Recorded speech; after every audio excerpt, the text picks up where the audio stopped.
Yay! It's the matrimony wood is here again.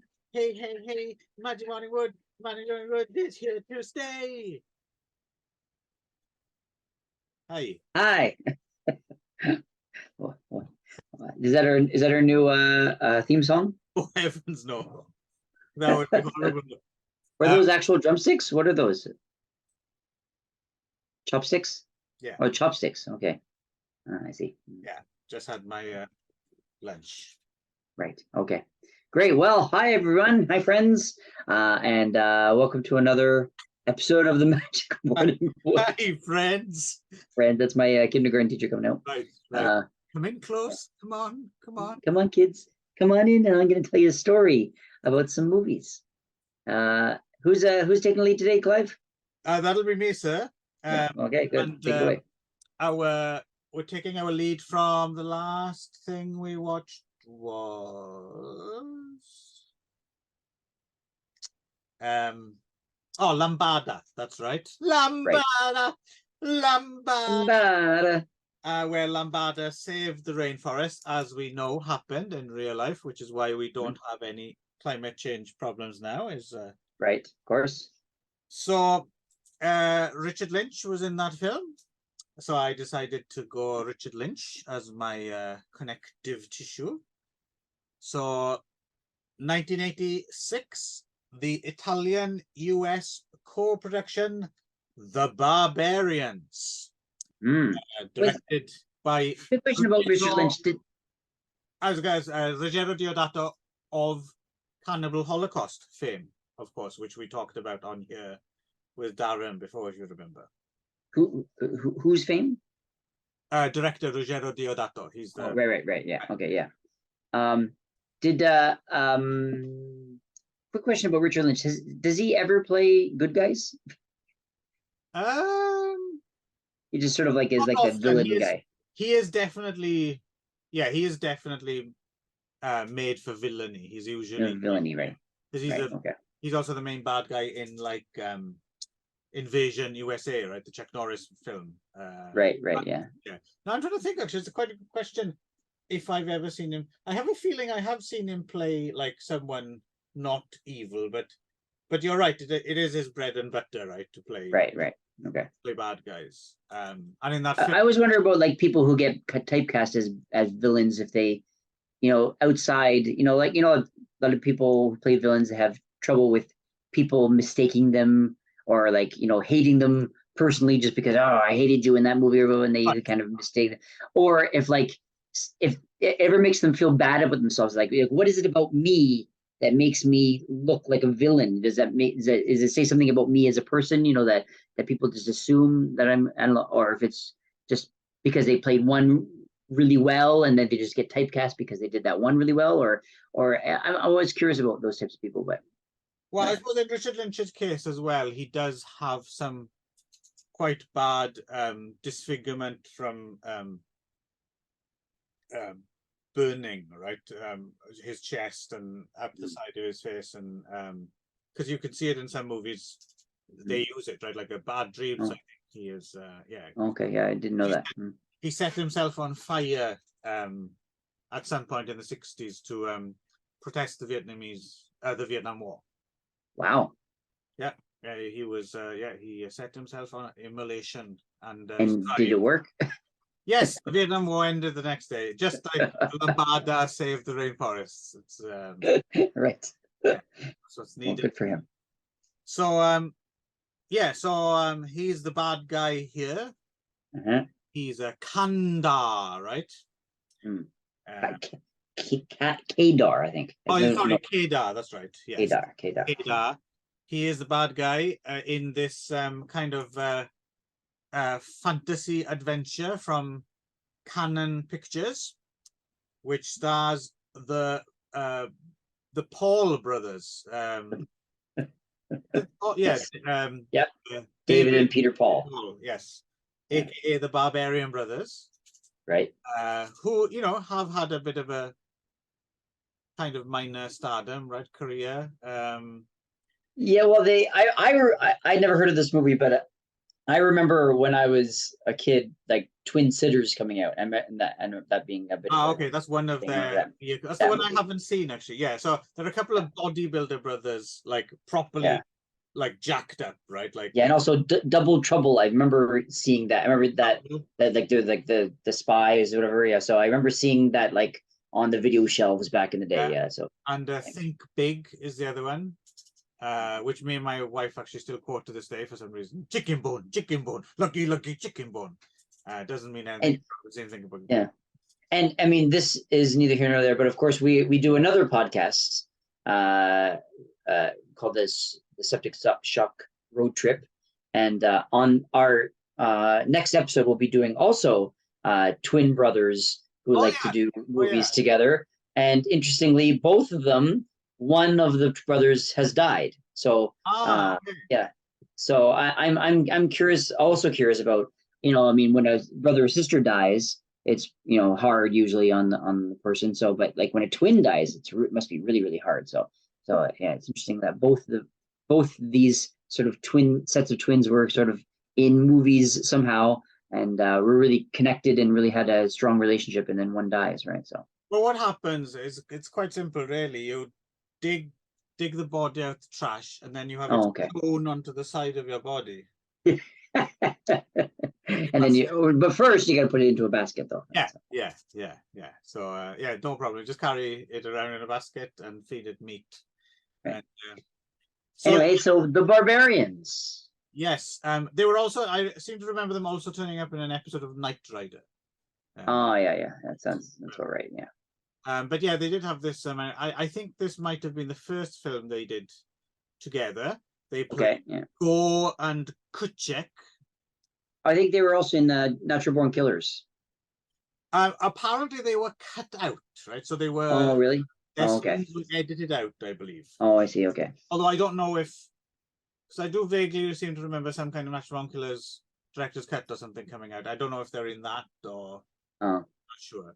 I didn't like Natural Born Killers. I remember when I saw it, so I don't think I've right. seen it since it was new. I don't think. Oh. I might have seen it since, but anyway, yeah. So it's a fantasy. We're talking, Conan kind of terror. Yeah, sword and sorcery. Yeah, it was basically like a really big, like obviously preying off of the popularity of Conan, which was Yes, and I a believe couple years there's earlier. something like costumes or sets or something recycled from Red Sonja. Okay, yeah. So, yeah, so we're in that territory. So there's basically a traveling troupe of actors, right? The Ragnicks or something. They seem to be some sort of there's some kind of weird backstory where they gave a mountain of gold or something, so they will be left alone among the warring tribes. But obviously, Richard Lynch didn't get the memo, so this troop is kidnapped, and the twins are raised in the Dirt Masters pit, right? This is Yeah.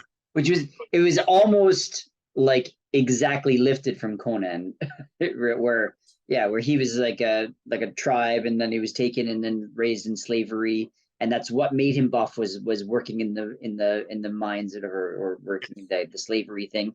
But in this one, of course, there's two of them, and they separated them, so they didn't even know.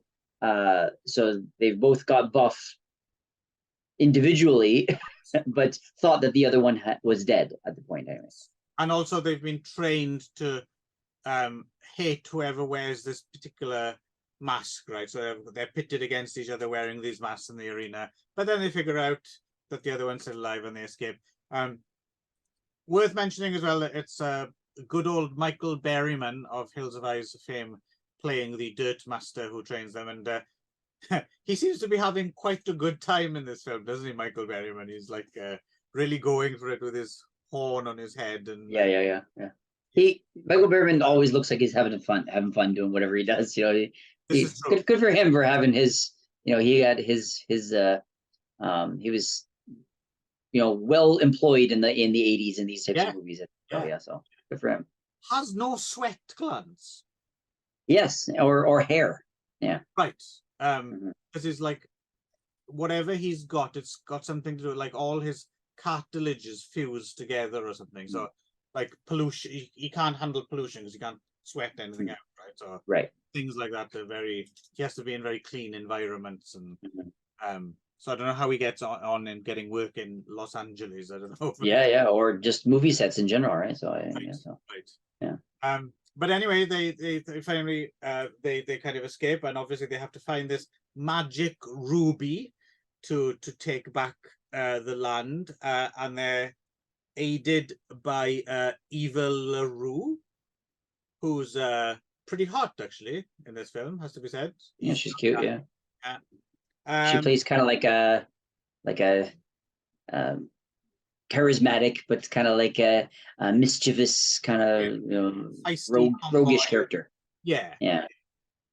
And they encounter things like a werewolf and swamp creatures, dragon, and about halfway through it starts turning into a comic. Like, it's not comical for the first half, right? Like it's quite straight. Yeah, it plays it straight. Yeah. And then it gets really silly, particularly with one of them doing that goofy noise. I don't know what that was. No. Yeah. No. And they bicker. It's weird. It's like they were making another film, and then halfway they decided, let's make it. I mean, funny in air quotes, but they tried to make it funny. Then Yeah. Humorous. I think it's what they thought it was funny. I think so. That's yeah. And that's about it, really. It's very much a kind of knockabout fantasy. However, I chose this film because I quite enjoyed it back in the day. I found it kind of amusing. Like, it's quite a fun watch. How did you get on with the Barbarians? Right? Well, how did you get on with it this time? Oh, I mean, obviously, I'm noticing this over the years, that it's kind of a bit of a cyclical thing, right? Where you go into a film, you don't expect anything. Oh, it's a little bit better, and then when you think it was a little better, you watch it again. Oh, that wasn't as good as I remember, and then you watch it again. It's like that kind of thing. So, but overall, I would say, if I was being objective, I'd say it's still a kind of fun enough for this kind of nonsense. Leave your brain at the door. Evil LaRue is hot. Barbarian Brothers are just stupid, doing their usual. I mean, I don't know why I like the Barbarian Brothers. I just kind of like the fact that they exist. Oh, one exists now, I guess. But yeah. How do you get on with the Barbarian? Yeah. I guess I was the same. Yeah. I mean, yeah. It was. Yeah. It wasn't a hard watch. It wasn't a slog. I mean, certainly they're not as funny as they think they are. No. I think they think they're pretty funny. But then again, neither are we. Yeah, that's true. I never claimed to be funny. But I think it was fine. It was like, I like sword and sorcery kind of stuff. Like I like this kind of genre. I was a big Conan fan back in the day, and I was like, oh, that's directly out of Conan, and so it was it was a good watch. I had no issues one way or the other with it. Just not much to say about it, really, is there? Yeah, it really isn't much to say, but it was I think they I agree that it kind of shifted halfway through, whereas they were trying to play off of their like kind of their banter, but their banter is not that much. It's not that good, right? So I think they with two guys that had maybe better comedic timing, or I don't know, maybe a better director or a better script. Maybe it could have been could have made something bitter out of it. But I don't know. It was all right. It wasn't tiring to watch. It was fine. Yeah. So as kind of doofuses go, they're slightly closer to the charming end of the scale a little bit. Yeah, I guess. Yeah. Like that whole running gag between, like, one of them wants whatever the other person has, and then it's so it's like it's I mean, it's pretty low hanging fruit, but somehow it's not irritating. Yeah, I guess. Yeah. And then they finish the movie with, isn't it the last thing they do, and there's the final scene, right? Is when them doing that thing, right? Oh, I want that now. No, oh, I like this. I like the reins, whatever it was, right? So yeah, but be honest, I think Eva LaRue's got the hardest job in the world. Really, is to seem amused by these two through the whole film, right? And kind of look at them lovingly and not. Yeah. But I don't know, she's got something. It's not just that she's cute. She's kind of got like she's got a real kind of genki energy about her. Yeah, she definitely raises the picture in terms of like, these, if it was just these two guys like right, like then it would be kind of like, all right, come on. But she sort of like gives it a little bit of like an energy to it that wasn't already there, and so she just runs around with not many clothes on, so it's a bit of glamour. So. And the whole thing with like the ruby has to fit in her navel, like, that's belly button, like, so like, oh, it was like the Cinderella thing. It was like, oh, doesn't fit your belly button, sorry, you're not the queen. Oh, let's try her. That the really weird kind of the troupe of actors, the guy who's sort of like takes over as the leader, that kind of guy was really all right. Yes, kind of weird. But he had a wife who was like, hey, we should try her, and like that couple was kind of strange. That's Luigi Montefiore, also known as George Eastman. He's actually in loads of trashy Italian horror. Okay. And, really? Okay, yeah. Nick would. I thought it was it was a fun watch. Yeah, I didn't dislike it or anything, so it was just sort of a bad Pino Donaggio score as well. I thought the score wasn't bad, and I almost, actually, going oddly enough, I almost chose another Ruggero Deodato film because Richard Lynch and Michael Berryman actually are in another one of his films called Hunt and Run, which is a more of a full-on kind of exploitation jungle adventure, a little bit cannibal holocausty, but with a bit more action, and that's quite a fun film as well.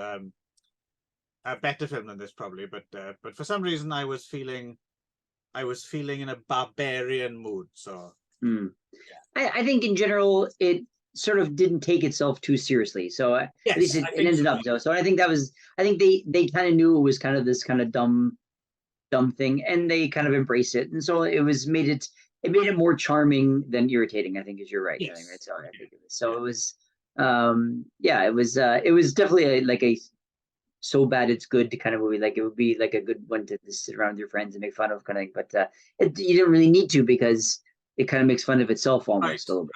So, it would work with an audience, like I would imagine. Yeah, I think so. Yeah, so I think so. But anyway, yeah. Okay, so that's enough Barbarians for now. So what was your reaction to Lambada then, Ron? How did you get from Lambada to here? I can't remember. It was maybe Sid Haig? Right. Sorry, thank you very much. Yes, I couldn't remember what we're doing here. Where are we? What are we doing right now? Okay. Right. Right. Sid Haig. So Sid Haig and Lambada played the mystical kind of thing. And so, and Sid Haig I remembered best from his stint in the Rob Zombie movies. The first one being House of a Thousand Corpses. So that I'll just go with that. I hadn't seen this one since it was released 20 years ago. Take you up on something here, Ron, because you've been slightly not. I think it's. I didn't remember him from anything else as well. House of 1,000 Corpses. Oh, 1,000. Yeah, there's 1,000 corpses instead of House of 1,000. Yeah, because there's no art, right? And it's right. It is 1,000. Yeah, I agree that actually it kind of it bothers me when. Do you ever notice when some people they write, they mean to write thousands, but instead they write the number 1,000 with an S. So yeah, that also annoys me. They say it's 1,000s of something, right? So it's the other one that annoys me that people do, but this has become so common. It's now seems to be. I think people think it's the correct way to write it, right? But if, for instance, if you're going to write the 80s, right, you either write it out or you write 80S. Non-apostrophe. Apostrophe. Yeah. Always Well, it's the misused apostrophe is one of my biggest pet peeves. We're going into grammar territory now here in punctuation, but yeah, Nazis. there's just even just adding apostrophes where there doesn't need to be all the time. It's one of my biggest pet peeves. Yeah. But So for some reason, with that 80s, 90s, it particularly annoys me because I don't know how that got started or why they think it should be there. It doesn't make any sense. right. Yeah. It's because a lot of people don't know how to use an apostrophe. Basically, that's what it comes to. So anyway, let's go back to House of 1,000 Corpses. Written and directed by Rob Zombie. Was this his first? I think this was his first feature. Yeah, also known as worth mentioning in Japan, it's Murder Ride Show. Murder Ride Show. Oh, okay, right. So he has directed quite a few movies since then, but he directed his own music videos, I think, before that. Yes, he did. He did Lights on. Yes. And of course, we did speak of him before when we did the whole Halloween series, right? Halloween series, of course. Yeah, right. So, but so this was his first foray into just like a straight up feature. And I had seen this when it first came out back in 2003. How about you, Clive? Yeah, same. I saw it when it was new. I don't think I saw it in a theater. I think I just saw it in video. Yeah, I think I must have seen a video too. Yeah. Right, show. But to be honest, I have like zero memory of this movie whatsoever. So it was almost like a first viewing for me because I didn't remember anything about it. But and this is sort of like Texas Chainsaw Massacre, Hills of Eyes kind of fucked up family, preying on passerbys kind of straight up thing. Sid Haig plays Captain Spaulding, who's a clown, ostensibly, I guess. It's just has clown makeup. He doesn't really play a clown, but he is a guy in clown makeup who works at like a kind of one of those what would you call them, like a roadside attraction, your roadside attraction that has like that they have in America where you drive past and they have like little like world's largest banana. Something that that people just go in. It's like something that might interest people as they're kind of driving through America, kind of thing. And he's got kind of like a horror show where he's got all these kind of like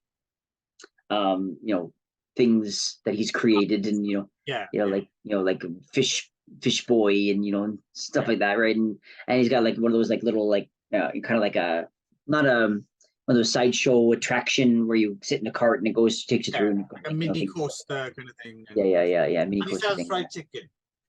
And fried chicken, yeah, of course, yeah. And so I think he's supposed to be some sort of like a minor celebrity in that kind of area. I guess maybe he's got some like horror host kind of thing. Horror host guy. He's got a. You do see a horror host as well, right? But it's unrelated. Yeah, it's unrelated. Yeah. So and then he has like he buys like or maybe I'm gonna get confused with the Devil's Rejects as well because I can't remember which one is which, right? So he also buys like a advertisement. I think maybe that's Devil's Rejects, right? So yeah. So anyway, but so then so a group of tourists who are kind of writing a book on these types of roadside attraction horror things come across, and he sort of hipsters, right? A bunch of hipsters, yeah. Including one Rainn Wilson from The Office, from the American version of The Office, who was the question for you, right? Just before, I mean, this might be more pertinent because spoilers for the next episode. Ron has actually chosen the Devil's Rejects as response to this, so we will be talking about that as well. But I was just thinking, so I was a bit confused because I hadn't seen them both for a while, but obviously Devil's Rejects turns out to be a sequel to this, not a prequel, because it doesn't make any sense that way. Yeah, it's a sequel, yeah. But I'm wondering if it was thought of after the fact, because I don't know about you, but watching this, those characters, Rainn Wilson and those bunch, like if it's supposed to happen before the events of Devil's Rejects, I know they don't use cell phones or anything like that, but they just don't seem like characters from the 70s. They seem like modern hipsters circa 2002. Well, it actually has a date on it. It's like 1976, I think. Oh, does it? or 70, yeah, at the very beginning of the movie, there's actually a date. It's I know 76 or 77, I think. And then the Devil's Devil's Rejects Rejects. is 78. Yes, So I yeah, noticed the one in Devil's. Oh, this one does actually have yeah, 77. it does have one at the very Oh, beginning. okay. Yeah, it was 76 or 77. I forget which one it Oh, was. So in it's that supposed to case, be sorry. a year or two before that one. So it is straight Still, up.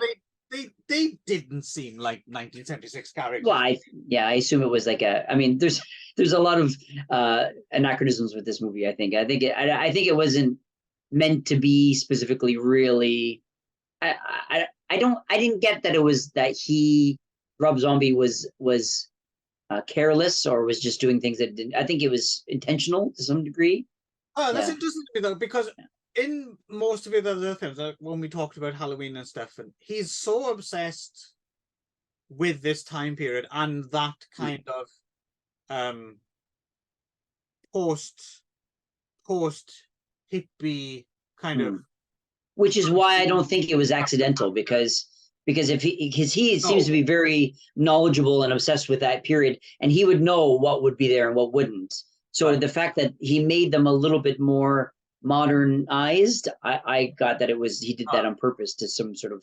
It does seem to be a strange thing to get wrong, but it's an odd choice as well. Like I'm wondering why he went that way, like what he thought that was bringing to the table. One of them as well does have the line, which I think kind of summarizes Rob Zombie's entire film career, as far as I can tell, which is those Manson chicks were really hot. I think that's basically what Rob Zombie's entire kind of. Right, yeah. That's his muse, I think, isn't it? Right, yeah, maybe, Manson yeah. chicks were really hot. Yeah. So anyway, Captain Spaulding, the clown, kind of tell it, and it's not really made clear that much in this one that Captain Spaulding is connected with the family. He's just sort of like a little bit at the end where they kind of bring it, but it's not entirely clear that he's sort of working with him. But by the time the sequel comes around, it turns out that he's like the father, I guess, right? So anyway, he kind of tells them the legend of Dr. Satan, and he leads them down the road, points them in the right direction down the road to the place where there's like a supposedly hanging tree, isn't it? Hanging tree, yeah, where Dr. Satan usually worked and or lived or was hanged or whatever. And so they go and he also talks about Albert Fish, who we did a. And Albert Fish actually comes out in the mini coaster place. Coaster place, yeah. So yeah, and I was like, the Murder Ride Show. Murder Ride Show, yeah. And Ed Gein. And yeah, so they go and find the place and find the weirdos living in the house, and including Karen Black as Mother Firefly, which is and Bill Moseley, who plays Otis, and Sherry Moon Zombie, which is Rob Zombie's wife, also his muse, who seems to show up in all of his movies, despite the fact that she can't really act. And so she shows up there, and as well as a couple of, there's like a grandpa as well, and then also what's his face, the Matthew McGrory, who's the giant, right? So he plays Michael J. Pollard's in there as well, and Tom Toles and Irwin Keyes. I like seeing Irwin Keyes. Also worth mentioning, you mentioned the grandfather. He's the one who does like a stand-up routine at one point, right? Played by Dennis Fimple. Is it just me, or when he was doing the stand-up thing, was he kind of doing Sam Kinison? I was getting real. Yeah, a little bit, yeah. And because even with it, he had the similar kind of sideburns and everything, and the kind of getting angry and shouting. I didn't get that, but yeah, it's possible, I guess. Yeah, so maybe I've been. So anyway, so then of course they show up there, and things go weird, and then slowly take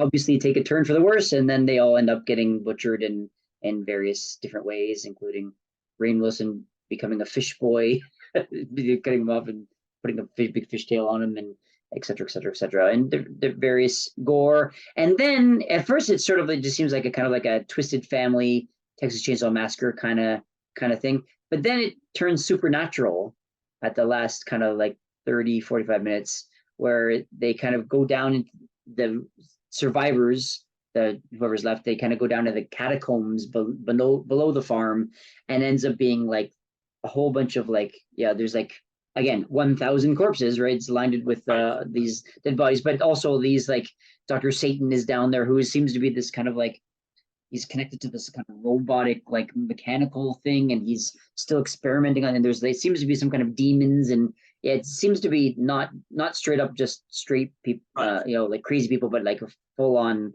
like, yeah, and it kind of devolves after that. And then one girl, the final girl, finally gets away, and then spoiler, ends up like, you know, flagging down Captain Spaulding, and then Otis comes up from the back seat to stab her. Yes, like missing cheerleaders subplot as well at some point. Yeah, right. Yeah. So yeah, it's very much an homage, I suppose, to all these B movie influences, right? It's right. heart on its sleeve filmmaking, right? Right. Yeah, and it was his first movie, so you got to, I guess, take that into account, I guess, too, right? So how did you make off with House of 1,000 Corpses this time? Dislike it. I didn't like it then, and I don't like it now. Like, okay, why? My problem with it is it starts here, so it has nowhere to go. Like the first scene is Sid Haig and someone else, I can't remember, bantering, right? And it's like, hey, the thing here, and then the people come in trying to rob the store, and it's fuck you, fuck it, the fuck, the fuck, the fucking fuck, boom, boom, fuck, and it carries on like that. What did they say? I'm not doing it again. It's tiring, and it does that for an hour and a half. That's what it does. It's at that level. It's so thuddingly fucking headache inducing. Like, there's no, like, I'm trying to think if I laughed once, because there's a lot of humor in there, right? Or alleged humor. And the thing is, I like all these people. I like Sid Haig. I like Karen Black. I like Irwin. I like all these character actors that he's, but the thing is, in other films, they work because there's one of them, right? It's like the spice. This is like some weird fucking gumbo where he's thrown all the things that are supposed to be spices into one dish. So the overall thing is just like from beginning to end. Like there's no up and down, there's no dynamics or anything. It's just loud and aggressive from beginning to end. So I found it just really tiring, and I would imagine the older I get, I'll find it more tiring. Yeah, I agree with you to some degree. Yeah, it definitely was a first time writer director, you know. So obviously he's definitely loves this era and these types of movies, and he's obviously wants to show his love for these types of movies, and which is why I was always been a little bit curious about why you dislike him so much, because I'm convinced that if you ever met Rob Zombie, you and he would be friends. Oh, we might be, and I think so. He likes the same things I do. I think you guys like the same things. Yeah. But I think he just goes about doing things, and maybe what he produces you don't really like that much. But I'm sure, judging from some of his choices on the soundtracks here as well, I think he likes some of the same music. But again, I don't like White Zombie. I've never have. Right. And actually, I didn't realize his brother is also like a lead singer for another metal band called Power Man 5,000 or something. I don't know. I don't know. Yeah. So, but anyway, So anyway, yeah, I think so. Yeah, I've always thought that maybe you'd find something to like in these movies forever, but why you dislike it? But yes, I agree. There's really there's no dynamic. There's no up and down.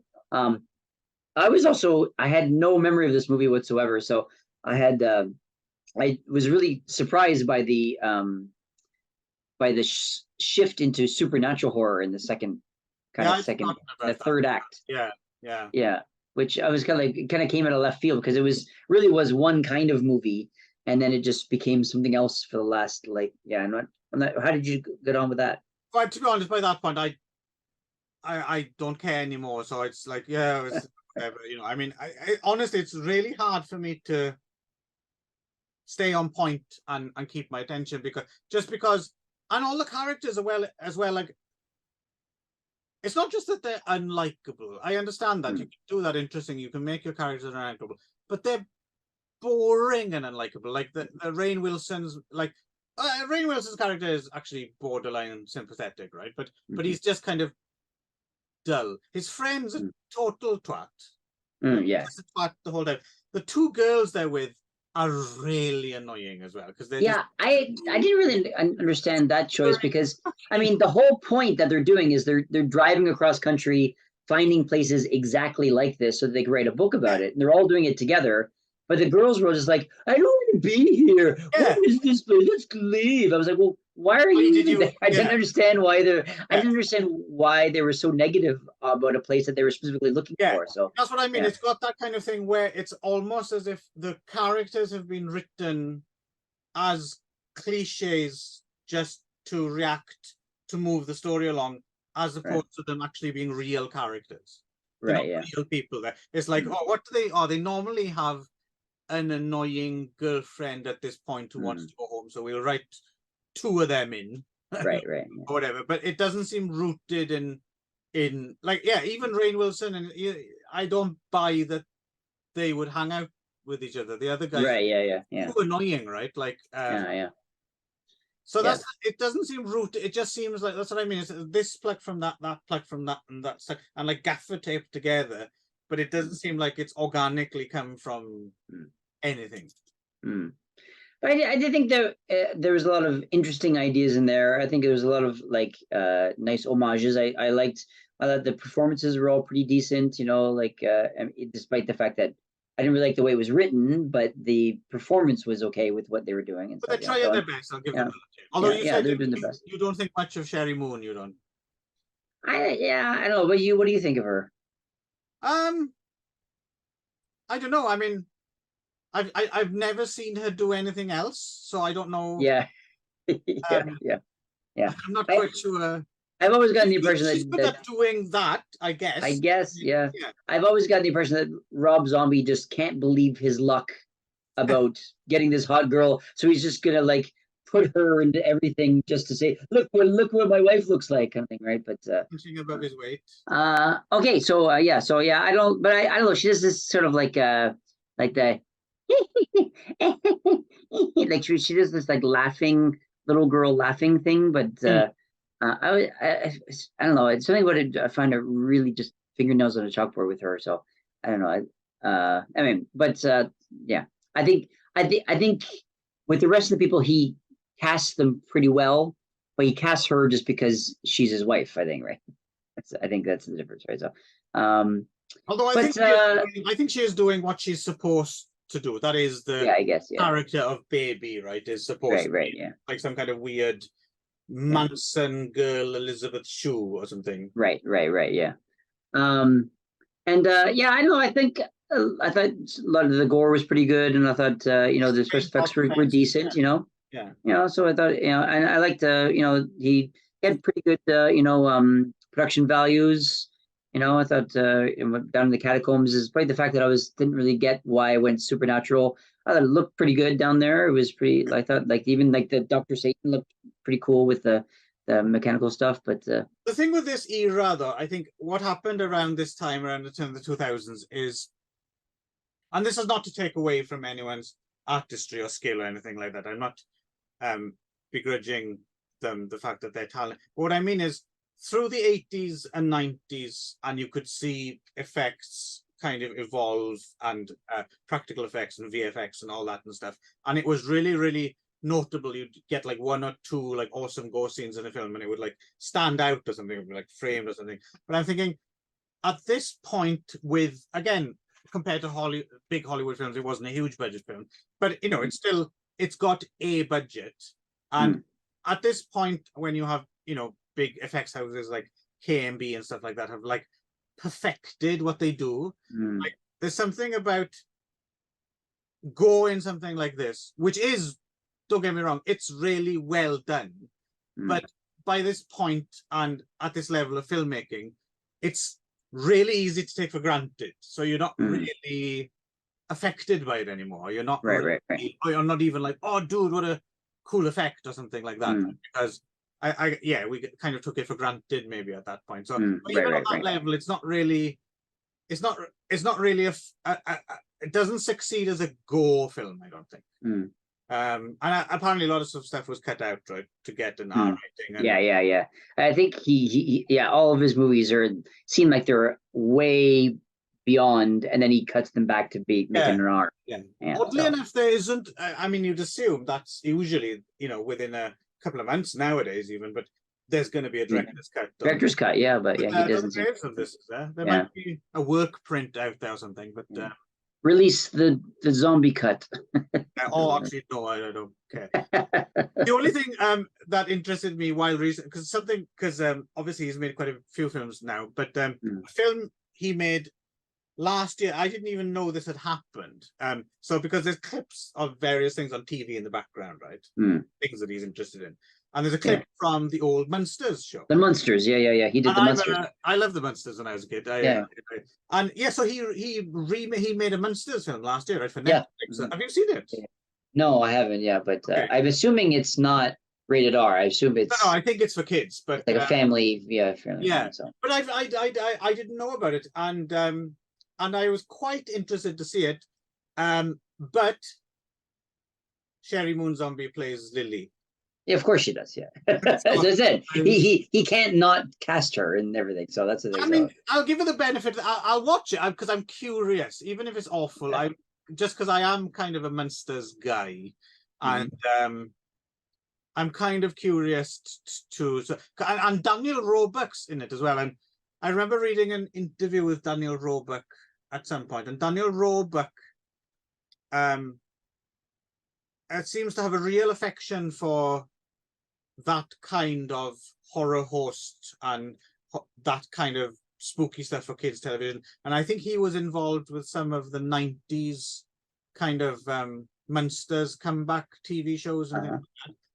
And I think he really I think he kind of gets it. Like, I think he has a nice soft touch. So if he's involved, I'm wondering, for him to have got involved, I'm wondering if Rob Zombie might have done a half decent job with it or not. So remains to be seen. I haven't read much good about it, but it seems like it's got a pretty bad ratings, but yeah. But I'll give it a shot. I mean, you never know. Who is have you ever had the Munsters versus Addams Family debate? What's the debate? Which is better? I mean, and they're both good, right? I think you'd have to argue objectively that probably Addams Family is it's got the older pedigree and it's probably but when I was a kid, Addams Family wasn't on in reruns, but Munsters was. So for me, I'm Munsters just because it was what I saw when I was a kid. Addams Family came in reruns when I was a little bit too old for it. So I appreciated it.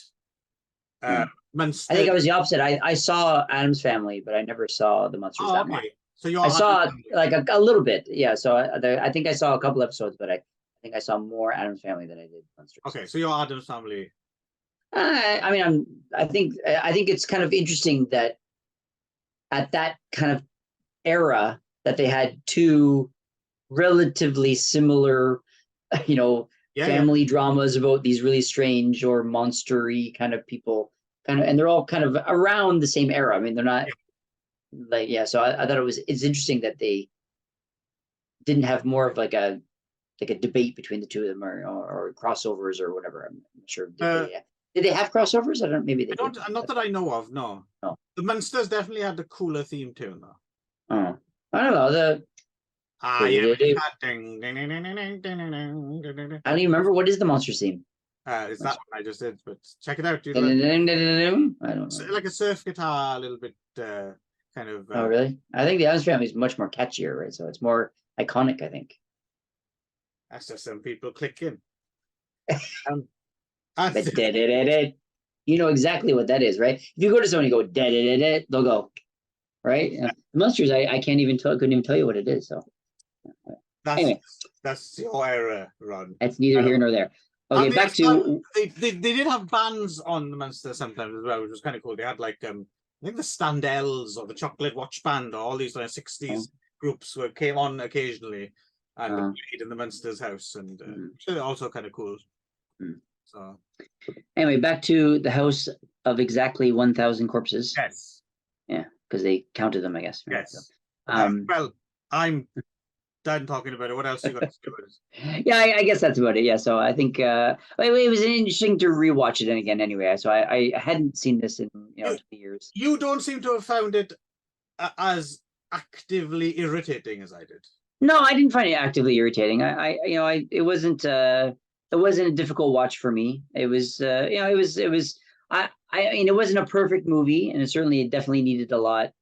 I mean, it felt to me like exactly what it is, which is that a guy who really likes horror movies from this era got some money and then wrote and directed it himself, right? And so which is exactly what it was, right? So I think it definitely needed some work, here or there, and could have. Yeah, I agree with the pacing and the tone, image issues, whatever. But I think if he'd had a better editor or like a production team, I think it could have been something pretty good. Right? So like really, really, really well, right? Really good. So, but anyway, but it wasn't irritating or difficult for me. It was just sort of like it was okay. It was all right. Yeah. So for me. Okay. Well, anyway, to be continued. Continued.